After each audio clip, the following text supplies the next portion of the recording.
Situazione critica se non drammatica per le campagne del Friuli orientale e dell'Isontino, colpite dalla siccità. Ulisse, l'anticiclone africano, l'ultimo in ordine di tempo, ha piantato radici stabili anche da queste parti.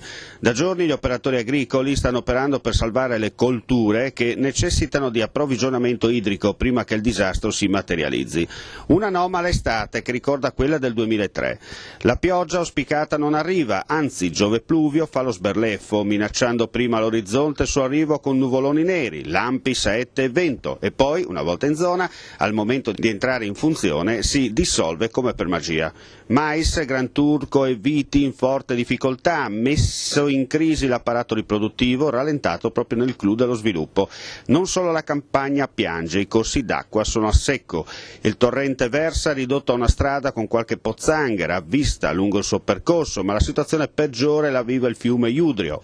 L'area è quella tra il vecchio guado in cemento, reso impraticabile dalle forti piene invernali, e il ponte della ferrovia Udine-Gorizia. Lo spettacolo apparso alla nostra telecamera questa mattina da film dell'orrore. Centinaia di pesci morti per mancanza d'acqua, con l'odore acre di decomposizione ricevibile chiaramente al nostro olfatto da almeno 100 metri dal luogo dell'ecatombe. Un segnale chiaro e forte in attesa della pioggia che rimette in moto il ciclo naturale.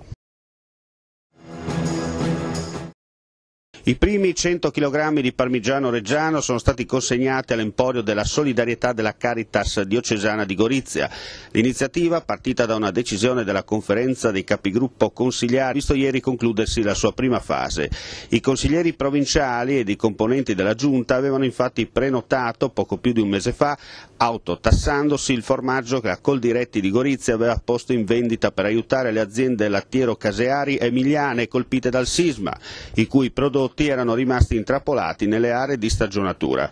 Nel caso specifico, con un gesto di solidarietà, gli amministratori della provincia isontina hanno voluto sia venire incontro agli appelli in favore delle attività produttive colpite al sisma, sia concretamente aiutare quei 500 utenti, dati forniti dalla Caritas, che sono costretti a servirsi delle provviste messe a disposizione dall'Emporio della Solidarietà. Il prossimo mese l'azione si concluderà con la consegna di un altro analogo quantitativo, altri 100 kg per la precisione, di parmigiano reggiano.